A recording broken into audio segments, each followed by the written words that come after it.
This is Digital Imaging Online, and this is Lisa Gabrielle, and I'd like to review with you how to do a image search online. And the reason I'd like to review with you how to do a proper image search is because for this project, let me go ahead and bring up the project here. You will be working with relatively high resolution images. And typically, when you do an image search online, you don't necessarily always get high resolution images. And if you'd ever downloaded an image off the internet and attempted to try and put it on a flyer, on a postcard, or even to try and print it out, and it came out looking all blurry and pixeled and jaggy, you probably know what I'm talking about. Most of the images online are typically not high enough resolution for printing or even for some screen work such as a presentation or a website. So what I'd like to review with you here in this video is how to do a proper image search to locate high resolution images on the internet. It's not necessarily something that is readily available. And you have to kind of, I guess, poke into some image search tools in order to get access to higher quality images on the internet. So I would recommend using Google, although you can use Bing, you can use Yahoo, you can use other browser search engines that you prefer to use, but I've found that Google's the most comprehensive. So let's say you're working on this project in this class and you need to find images of a certain subject matter. So I'll just use birds, for instance, for this example. So we'll just go ahead and put birds in here. And you will get a list of websites related to birds. Now, across the top, I'm sure you're all aware of how to do this, but some of you might not be.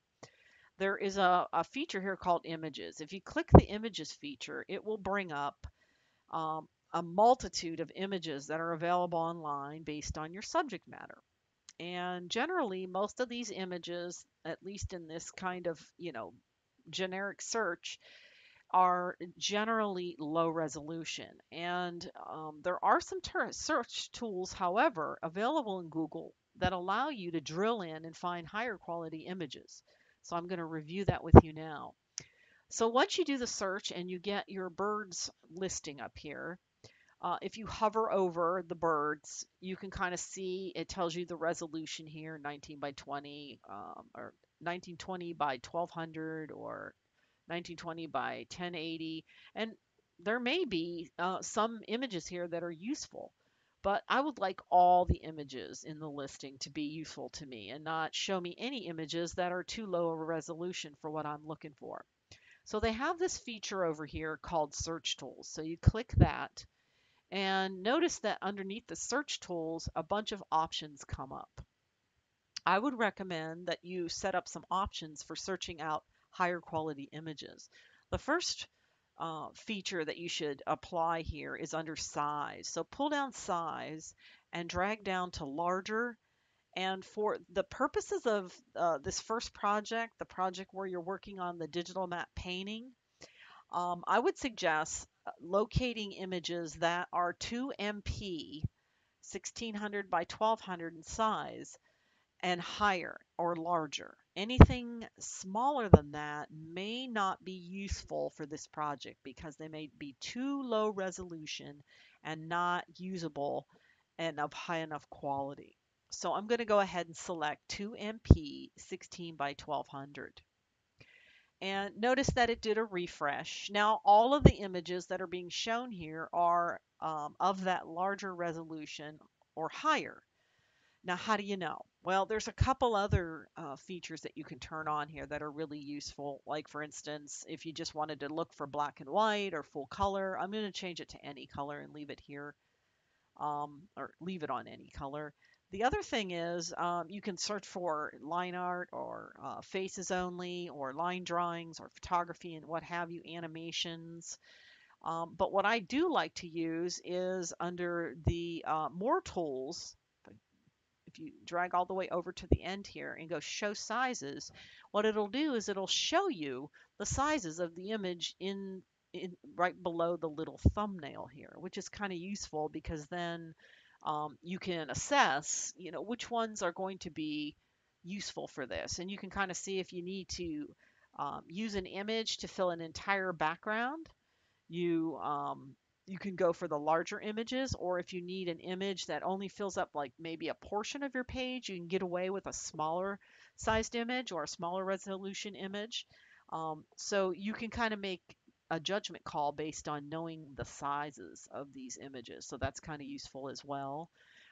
The other thing that you can do here, and if you are, say, working professionally in this class, you are a student and you're in a learning environment. So, based on the clause of fair use, because you're a student, you can use images and other people's works based under the fair use clause because you're in a learning environment. However, if you were a professional and you were working on a project that was, say, going to generate revenue, you would have to be very careful about using other people's works to generate revenue. So they have a usage rights listing here of images that were, say, useful for commercial, non-commercial, labeled for reuse, ones that are absolutely out of the question and you can't use them for anything. So you can search out those different capabilities here under usage rights. So I'm just going to leave it at non-filtered for now because as a student, you have the right to use others' works as long as you create a bibliography and put a citation in your project, which you will be doing. That's a requirement for this project. Okay, so I've gone ahead and found some images that I think I'd like to use. So how do I go about finding them, the high-res versions of those? Well, right now you're looking at these images in a thumbnail mode. So if I say I like this image here, I click it and it brings up a like a close-up view of just that image. Now, at this point, you're still not looking at the high resolution image yet. In order to get access to the high resolution image, you actually have to visit, or I believe it's view image. Let me see. No, I'm sorry. It's not view image. It's actually visit page. And if you go to visit page, it should show you where that image is, and here it is. And now you can kind of see it takes up the entire browser window. That indeed is a high res image. So at that point, you can just either right mouse click the image and save it into your project folder, or I believe if you're on a Mac or PC, you can just grab the image and drag it to your, like if you just grab it and drag it, see how it's kind of haloed there? You can just drag it straight to your desktop and drop it there. But it's easier to save the image as, because then you can direct it straight into a directory. And the last thing you want to do at this point is also, in addition to locating the image and copying it to your local hard drive, you also want to retain the citation or the location of where that image is on the internet. So what I'm going to do is I'm going to open up a text editor. You have Notepad. On the Mac, we have TextEdit. I'm just going to go ahead and open up TextEdit. And I have some old things in here I'm just going to close. And I'm going to go ahead and create a new document. And I'm going to call this Project 1 Citations. And I'm going to copy this URL and go back to here, and I'm going to paste it. And I'm going to give a description of the image. I'm going to say two um, lovebirds, because those birds look like they're in love, so that I know what image is associated with that URL. Okay, because later when you create your bibliography, you're going to need this information.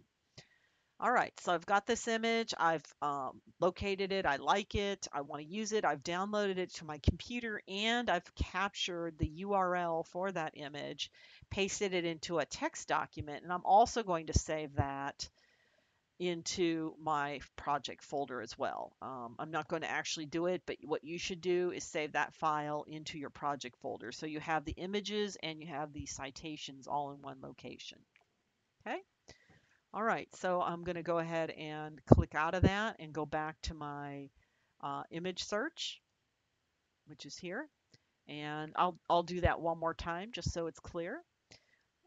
Let's see. So let's go back here. Oh, here's a cute one of um, two baby. It looks like, I don't know if those are eagles or what have you, but they're sure are cute. Cute.